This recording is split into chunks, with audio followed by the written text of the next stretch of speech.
learners, welcome back to my channel Insight Learning. Myself Udita Bhansali. Today we are going to start class 11 chapter 1st Introduction to Accounting. So let's start. What is accounting? Accounting एक ऐसी process होती है जिसके through हमें ये पता चलता है कि हमारा जो बिजनेस है वो प्रॉफिट अर्न कर रहा है या फिर उसे लॉस हो रहा है.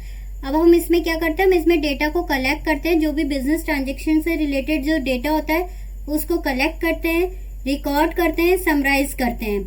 फॉर एग्जाम्पल जेठालाल गड़ा की गड़ा इलेक्ट्रॉनिक्स सभी जानते होंगे. तो वो जो सेल आउट करता है अपने इलेक्ट्रॉनिक आइटम्स, तो उन्हें क्या करता है, वो रिकॉर्ड करता है. क्यों रिकॉर्ड करता है? जिससे कि उसे पता चल सके कि उसका कितना स्टॉक सेल आउट हुआ है और कितना लेफ्ट है, कि उसे आगे कितना स्टॉक मंगाना है. सेकेंडली उसे कितना प्रॉफिट हुआ है बिजनेस में या उसकी कितनी इनकम आई है, और उन सबको हटा के कितने एक्सपेंसेस हुए हैं. अब एक्सपेंसेस भी होंगे उसे बिजनेस में. मान लीजिए रेंट पे शॉप है तो रेंट देना है, या फिर अगर उसने कुछ स्टॉक मंगाया है तो जो उसका जो कैरेज लगेगा, उसका जो भाड़ा होगा उसका भी उसको पे करना है. ठीक है. या फिर जो स्टाफ वो मेंटेन कर रहा है अपने शॉप में, तो उनको मंथली सैलरी भी देनी पड़ती है. तो ये सब क्या है, एक्सपेंसेस हैं बिजनेस को लेके. उन सबको हटा के लास्ट में जो उसके पास अमाउंट बचेगा वो उसकी क्या होगी, इनकम होगी. तो ये सब चीजें जब तक वो मेंटेन नहीं करेगा तब तक वो उसकी इनकम उसको कहाँ से पता चलेगी कि मुझे बिजनेस में कितनी इनकम हो रही है. तो बेसिकली ये क्या हेल्प करता है, ये डिसीजन मेकिंग में हेल्प करता है कि बिजनेस से रिलेटेड जो डिसीजन लेने होते हैं कि बिजनेस में कहाँ से पैसा आएगा, कितना पैसा लगेगा, कहाँ से स्टॉक लेना है, कैसे लेना है, किसको कितना पेमेंट करना है, किससे कितना पेमेंट लेना है, इन सबकी जो इन्फॉर्मेशन होती है वो हमें कौन प्रोवाइड कराता है, हमारी अकाउंटिंग प्रोवाइड कराती है. Now definition of accounting according to the American Institute of Certified Public Accountants, accounting is the art of recording, classifying and summarizing in a significant manner and in terms of money, transactions and events which are in part at least of a financial character and interpreting the result thereof. So इसका मतलब यही हुआ कि accounting एक क्या है, art है जिसमें हम डेटा को रिकॉर्ड करते हैं, क्लासीफाई करते हैं एक सिग्निफिकेंट मैनर में, जिससे कि हम अपने बिजनेस की ट्रू फाइनेंशियल पोजीशन के बारे में पता कर सके. और ये किस में होती है, मनी के फॉर्म में होती है, मतलब मनी के ही ट्रांजेक्शन्स होते हैं उसमें. According to Smith, accounting is the science of recording and classifying business transaction and events primary of a financial character and the art of making significant summaries, analysis and interpretations of those transactions and events and communicating the result to person who must make decisions और form judgment. Modern rules of accounting. Previous session में मैंने आपको golden rules of accounting के बारे में बताया था, उन्हीं को हम यहाँ पर डिटेल्स में डिस्कस करेंगे. पहला है कैपिटल. कैपिटल का मतलब होता है वो अमाउंट जो कि हम अपने बिजनेस में लेकर आते हैं बिजनेस को चलाने के लिए. अगर हमारी कैपिटल बिजनेस में इंक्रीज हो रही है, मतलब हम लेकर आ रहे हैं तो इंक्रीज हो रही है, तो ये क्या हो रही है, इनकम है हमारे बिजनेस के लिए, तो हम उसको क्या करेंगे, क्रेडिट करेंगे, क्योंकि ये इंक्रीज हो रही है. वहीं अगर हम अपने बिजनेस में मतलब कैपिटल को निकालते हैं, निकालने को हम बिजनेस में क्या बोलते हैं, ड्राइंग करना कैपिटल को. अगर हम निकाल रहे हैं तो हमारे बिजनेस के लिए वो क्या हो रही है, डिक्रीज हो रही है. तो एक तरह से एक्सपेंसेस है हमारे बिजनेस के लिए. और अगर डिक्रीज हो रही है तो हम उसको क्या करेंगे, डेबिट करेंगे, क्योंकि हमारा रूल क्या बोलता है, debit all expenses and losses, credit all income and gains. Second है असेट्स. असेट्स का मतलब होता है वो सारी चीजें जिसकी हेल्प से हम बिजनेस को सक्सेसफुली रन करते हैं. For example cash, land, plants, furniture, trademark etcetera.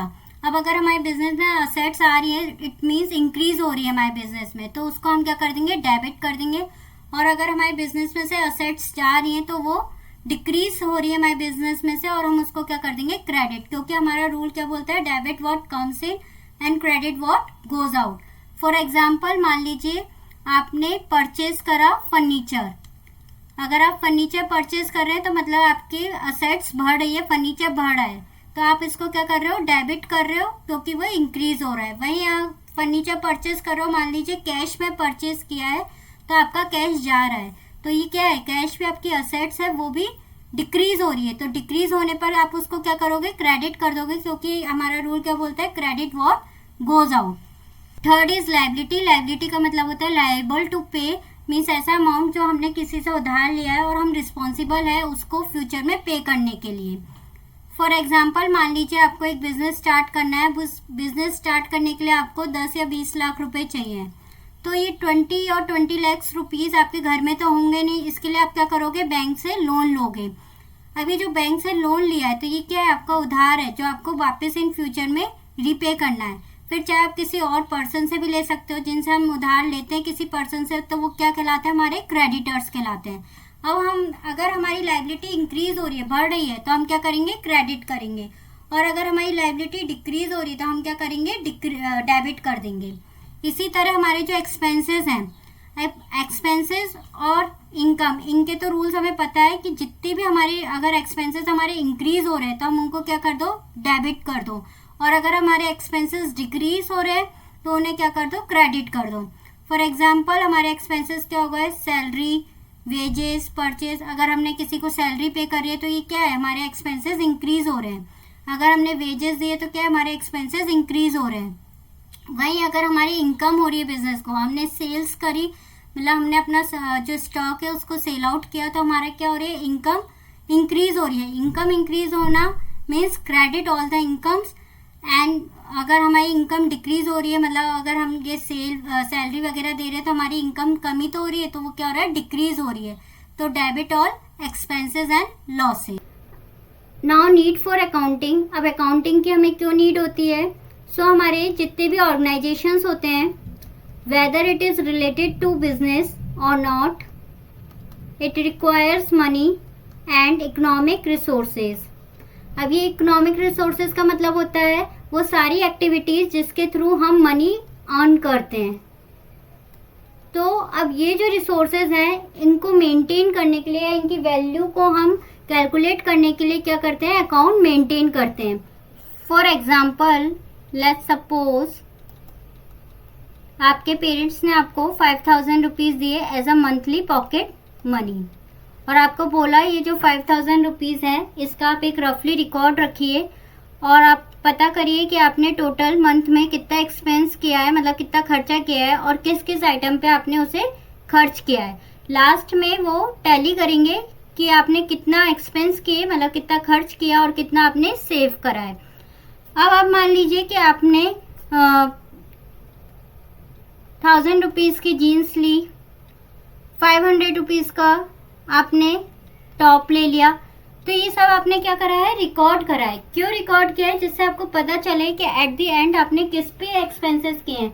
अब आपको पूरे मंथ के तो ये याद नहीं रहेंगे कि आपने कितने रुपए किसको दिए थे, किस में कितना खर्चा किया था, या लास्ट में मेरे पास टोटल कितना अमाउंट बचेगा। तो ये सब कैसे आपको पता चला, क्योंकि आपने उसको रफली रिकॉर्ड किया एक कॉपी में। तो इसे हम कहते हैं अकाउंट्स मेंटेन करना या रिकॉर्ड करना, जिससे हमें पता चले कि एट द एंड हमारे पास कितनी इनकम लेफ्ट आउट है और कितने हमने एक्सपेंसेस करे हैं। In other words, wherever money is involve, accounting is required to account for it. जहां पर भी मनी इन्वॉल्व होगी वहां पे अकाउंटिंग की हमें जरूरत होगी। Hence accounting is often called the language of business. हम अकाउंटिंग को बिजनेस की लैंग्वेज भी बोलते हैं। ऐसा क्यों, क्योंकि लैंग्वेज का बेसिक फंक्शन क्या होता है, वे ऑफ कम्युनिकेशन। सो जो अकाउंट्स होते हैं बिजनेस या ऑर्गेनाइजेशन के, वो खुद ही सेल्फ डिफाइन होते हैं कि जो बिजनेस या ऑर्गेनाइजेशन है उनकी ट्रू पोजीशन क्या है या ट्रू फाइनेंशियल पोजीशन क्या है। मतलब बिजनेस को प्रॉफिट हो रहा है या लॉस हो रहा है, वो खुद ही अकाउंट्स अपने आप ही बता देते हैं। Now moving forward, objectives of accounting. अब हर बिजनेस का अपना कोई ऑब्जेक्टिव होता है जो कि वेरी करता है बिजनेस टू बिजनेस, क्योंकि हर बिजनेस की कोई ना कोई स्पेसिफिक रिक्वायरमेंट्स होती हैं। बट कुछ ऐसे जनरल ऑब्जेक्टिव्स होते हैं जो कि हर बिजनेस में फॉलो किए जाते हैं, such as profit earning. Profit motive हर बिजनेस का गोल होता है कि हम ज्यादा से ज्यादा प्रॉफिट को अर्न करें। सेकेंडली, सोशली रिसोर्सेज प्रोवाइड, मतलब हम सोशली ज्यादा से ज्यादा रिसोर्सेज को प्रोवाइड करा सकें। अब ये दोनों तो हमारे बिजनेस से रिलेटेड ऑब्जेक्टिव्स हैं। Let's see general objectives of accounting. First is keeping systematic record, मतलब परफेक्ट मैनर में रिकॉर्ड्स को रखना, जिससे कभी भी हमें अगर बिजनेस से रिलेटेड डिसीजन लेना हो तो हम उन रिकॉर्ड्स की हेल्प से परफेक्ट डिसीजन ले सके अपने बिजनेस से related.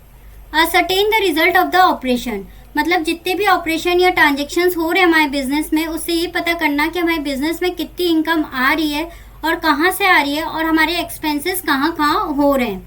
Ascertain the financial position of the business, business की फाइनेंशियल पोजीशन के बारे में पता करना कि बिजनेस में प्रॉफिट हो रहा है, मतलब end of the particular period. एक पर्टिकुलर पीरियड होता है, जैसे कि इंडिया का जो पर्टिकुलर पीरियड है वो चलता है 1 अप्रैल टू 31 मार्च। तो इतने पीरियड में हमारे बिजनेस को प्रॉफिट हुआ है या लॉस हुआ है, या हमारे बिजनेस ने ग्रोथ करा है या नहीं किया है, इस बारे में पता करना। पोर्ट्रे द लिक्विडिटी पोजीशन, मतलब लिक्विडिटी पोजीशन के बारे में पता करना कि हमारे अकाउंट्स में, मतलब हम इसको वर्किंग कैपिटल के थ्रू पता करते हैं कि वर्किंग कैपिटल क्या होती है, कि कितनी हमारे पास ऐसी असेट्स है जो इजीली ट्रांसफर हो जाए लिक्विडिटी में, मतलब वो कैश में चेंज हो जाए, जिससे कि हमारा जो बिजनेस है अगर हमें कभी जरूरत पड़े तो हम उसको यूज कर सके। तो इसकी लिक्विडिटी की पोजीशन पता करना कि हमारे बिजनेस में कितनी कैपिटल है और कितना असेट्स है जो लिक्विड फॉर्म में है। टू प्रोटेक्ट बिजनेस प्रॉपर्टीज, अब बिजनेस प्रॉपर्टीज इसमें क्या हो गई, वही असेट्स जैसे कि बिल्डिंग, मशीनरी एक्सेट्रा। तो इसको प्रोटेक्ट करना, अपने बिजनेस की जो प्रॉपर्टीज है या असेट्स है उनको प्रोटेक्ट करना हर एक बिजनेस ऑर्गेनाइजेशन का मोटिव होता है या ऑब्जेक्टिव होता है। To facilitate rational decision making, rational का मतलब होता है लॉजिकल, तो ये हमें फैसिलिटी प्रोवाइड कराता है जिससे हम ज्यादा से ज्यादा लॉजिकल डिसीजन ले सके। अल्टीमेटली हर बिजनेस का मेन मोटिव क्या होता है, प्रॉफिट अर्न करना। तो जितना हमारा लॉजिकली डिसीजन होगा उतना हम प्रॉफिट अर्न कर सकेंगे। To satisfy the requirements of law, अब इनकम टैक्स तो हर किसी ने सुना होगा, तो जो इनकम टैक्स को फाइल करने में हमारे ये जो अकाउंट्स होते हैं वो बहुत हेल्प करते हैं, जिससे हम जो लॉ की रिक्वायरमेंट्स है उन्हें भी हम सेटिस्फाई कर पाते हैं। I hope you like my session, please subscribe, like and share. और अगर आपको meaning of accounts and golden rules of accounts वाला वीडियो चाहिए तो वो मैंने नीचे डिस्क्रिप्शन में मेंशन किया है, आप वहां से देख सकते हैं। Thank you.